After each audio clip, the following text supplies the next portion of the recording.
Барлығыңызға қайырлы күн. Бүгін сіздермен сазан балығын уылдырығынан котлет жасайтын боламыз.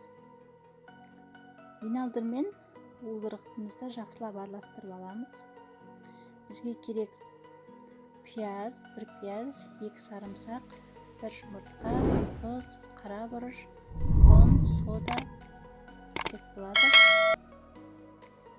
Уылдырығымызды жақсылап араластырып аламыз. Уылдырықтың ішінен осылай жіп тәріздес шектер шығады. Ол артық заттарды алып тастайтын боламыз. Бір пиязымызды майдалап турасаңыздар да болады. Болмаса блендермен езіп алып, бір пиязымызды қосамыз.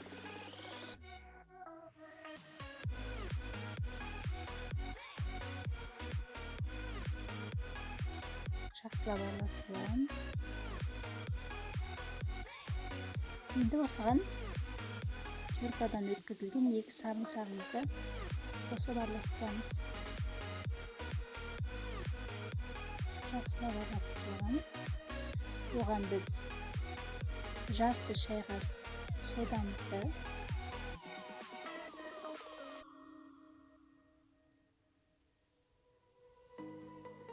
1 шай қасық тұз саламыз.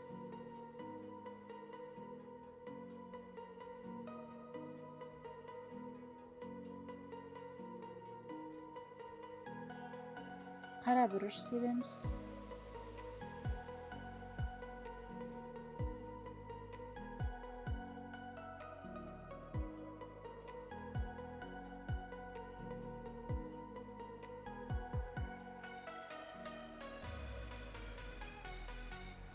Енді болса, 1 жұмыртқамызды қосамыз. Каналыма тіркеліп,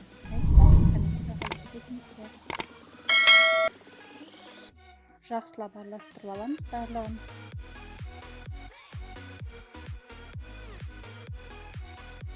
Енді ұн қосатын боламыз. 2-3 қасықтан салып көріңіздер.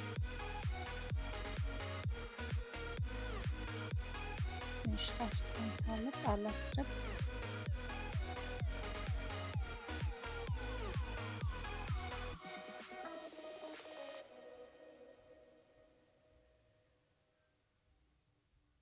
жақсылап араластырып аламыз.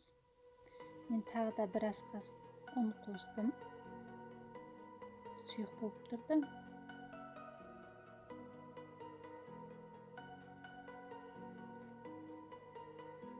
Жақсылап араластырып алдық. Енді біз табамызға кішкене май құйып, соны қыздырып аламыз. Қыздырып дайындап қоямыз.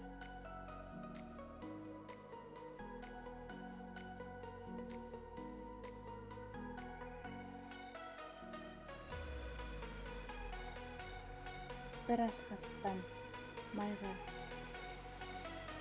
салып, формасын дөңгелектеп аламыз.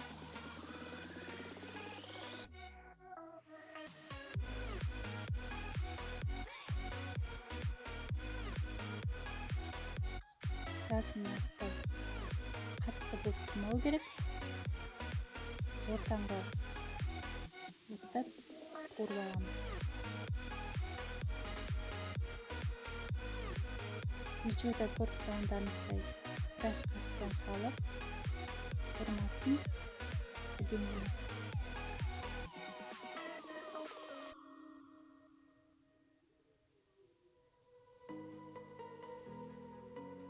Мен әр котлетті әр бетін 2-3 минуттан қуырып алдым.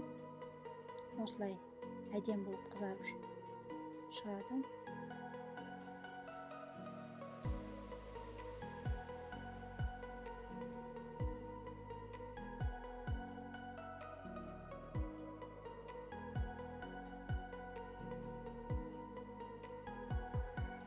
Осылай, осы рецептпен жасап көріңіздер. Өте дәмді болып шығады. Ас болсын.